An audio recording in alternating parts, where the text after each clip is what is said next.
Hi there, this is Timothy Dolan, and I am continuing my series on course design and techniques, principally for higher education, both upper and lower division. And today I'm going to focus on my favorite technique, which is classroom simulation.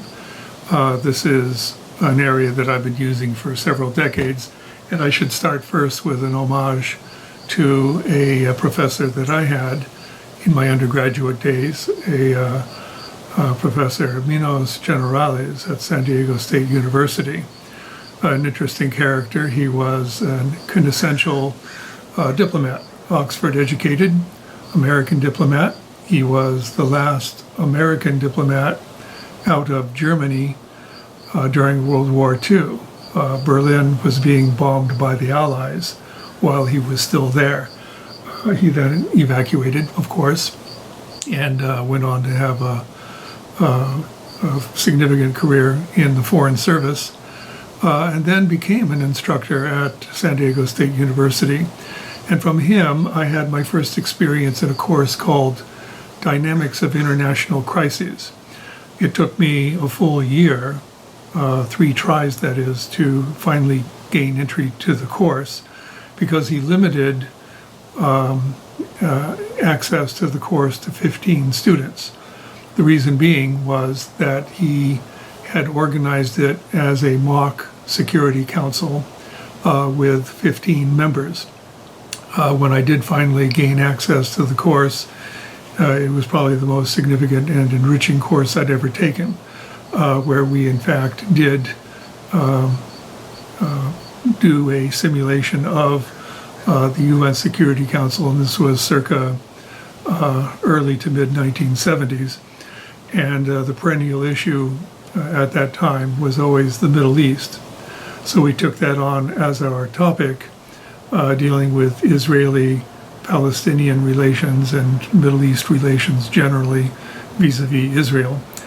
I took on the role of China. That required my doing extensive background research, which is a key to doing good simulation in class. You need to prep early.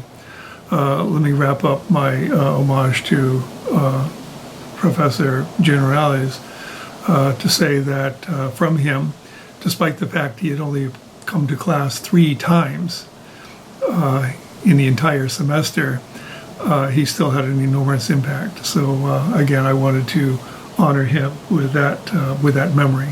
It goes back many, many years now. So what did I learn, and what did I end up carrying with me and applying in my courses when I would incorporate classroom simulations?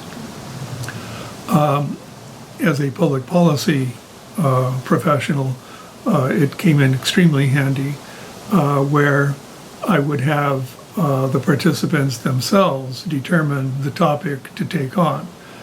And very often I would encourage them, but not command them to take on a local issue, or certainly an issue that was easy enough to both do research on, and also that could end up providing some real solutions, as well as simply an appreciation for the complexity of public policy issues, but something that broadly speaking, the participants could relate to. So I've done quite a number of these. I'm going to be showing a very brief clip, an example of one that was done last year. This was actually at the American University in Kurdistan, and despite my recommendations, they did take on a rather broad and large topic, that being a Syrian peace accord, which certainly did involve quite a number of players. This class had at least 25 participants in it. We managed to fill each of the stakeholders with a participant, and so that part of it did work out rather well, despite the broad and very large, intricate elements that were required for, say, undertaking some sort of discussion and debate over how to come to a peace accord in Syria. But before I get to that, I wanted to go through kind of the step-by-step elements that I believe are very important for an effective simulation, and that being, as mentioned before, that you need the time to prepare. You need to prepare in two ways. It's a two-step process. First, you need to gain a consensus among participants, and you do this several weeks before undergoing the formal simulation, because that preparation is so very important. So you determine the topic, and the method I used was simply to elicit recommendations, suggestions from participants, put those up on the board, and then go through a kind of a round-robin process of elimination where any of the suggestions that did not get a vote or got only a single vote were eliminated, and then a second round was done, finally winnowing down to the consensus, that consensus being over 50% determining a particular topic. The second step, once that topic is determined, is of course then to provide materials and assistance and direction on how to go about doing research on that particular issue. And that includes, determining who the stakeholders are. That part of it then leads to that second step, which is to have the roles determined among the group as to who is going to be doing what, who's taking on which role. And part of the process of guiding people in the simulation was to identify who the various stakeholders would be, both potentially elected officials, community members, organized groups, institutional players. So generally you have no trouble coming up with a sufficient number of roles that a class can take on. Ideally, your class sizes are sufficiently small so that you have, say, between 15 and 20 people in the class to take on the individual roles. Sometimes you would double up if it was an extremely important player or a potentially diverse institution that could step in and provide more than a single perspective. You could allow that in a pinch. But by and large, I never had trouble with people with identifying roles and then having people fill those roles. So once you do that, then of course you again give at least 2 weeks time for them to do proper research on the role that they've taken on. This has several benefits, one of the chief of which is that they can relate to it. They take on the role, they become engaged, I believe, in very short order. And they understand that in order to have a successful simulation, they have to do their due diligence, they have to do their background research, because if they don't, it's going to look rather embarrassing.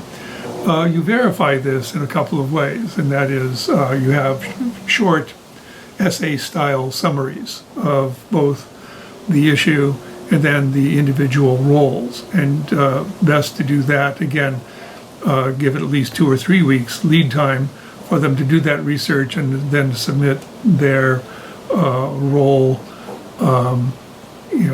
in a first-person kind of narrative.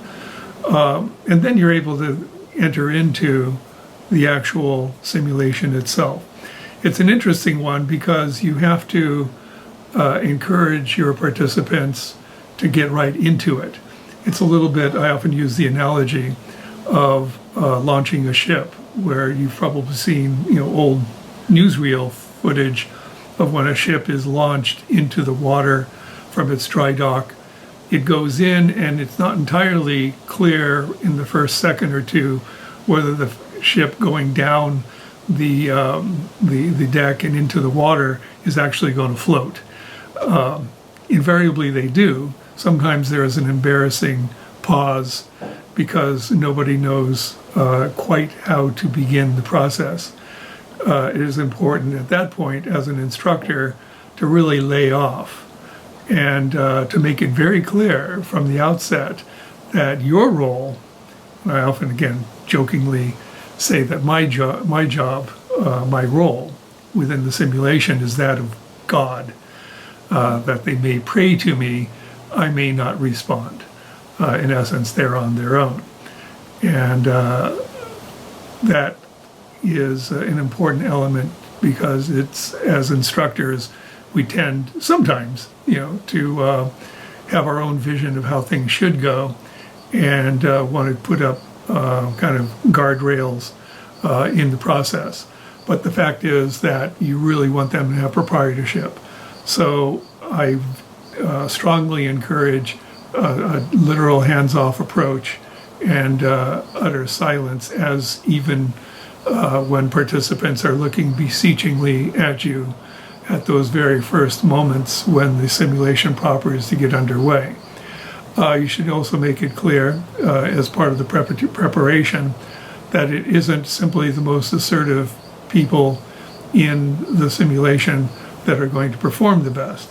The performance is going to be based upon their background knowledge, and you have to be, again, very careful about balancing that.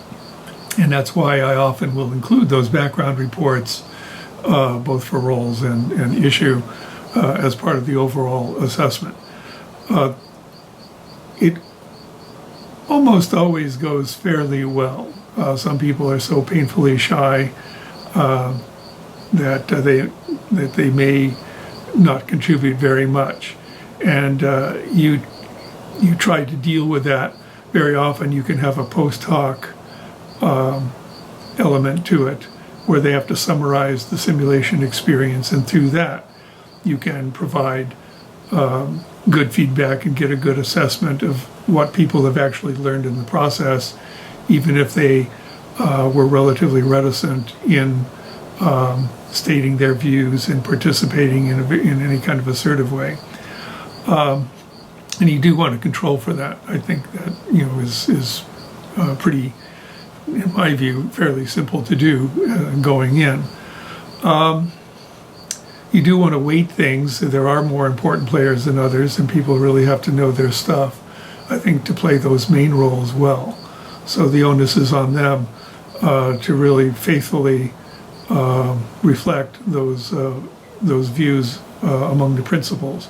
And then the more peripheral players still have to be involved and still have to bring their roles in and display a knowledge of what their backgrounds are and what the concerns are, what the values and priorities are in any kind of proposed solution. You do hopefully get to a point where they are drafting, say, mock legislation or some sort of research statement perhaps, or a consensus view of the body itself in whatever form it may take. It will be richly rewarding, and you won't have problems with attendance. People really want to be involved with this.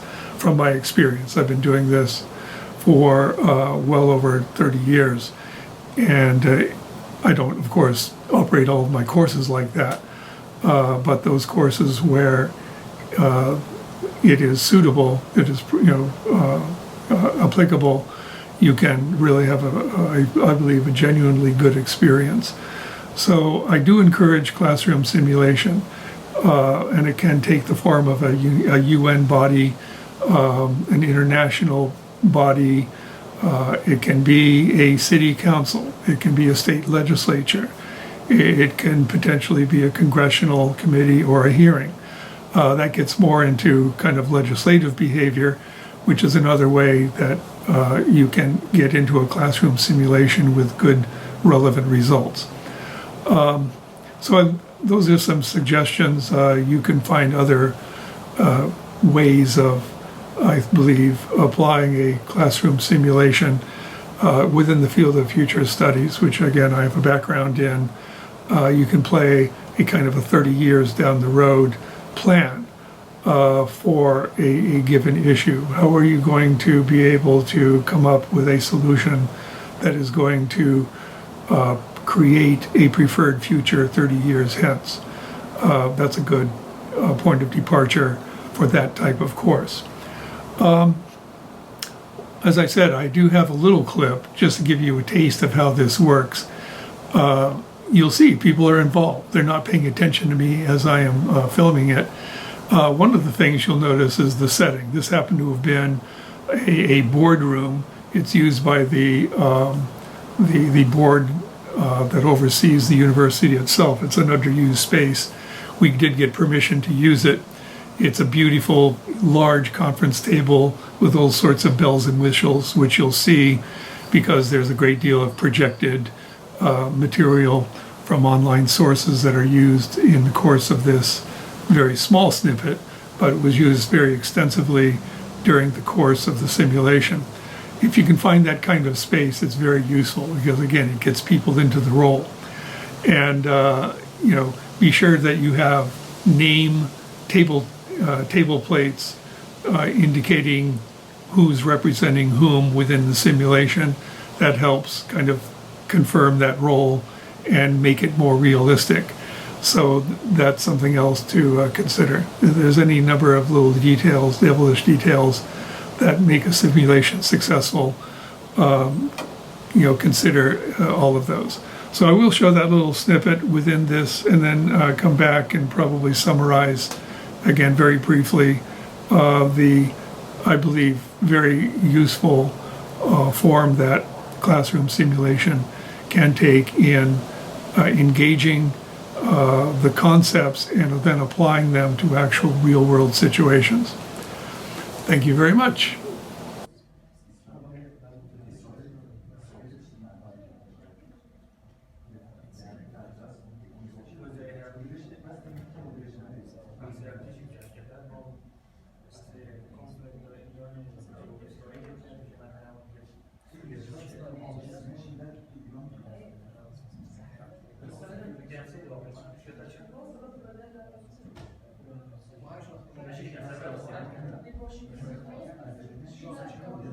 Based in the Syrian port city of Tartus.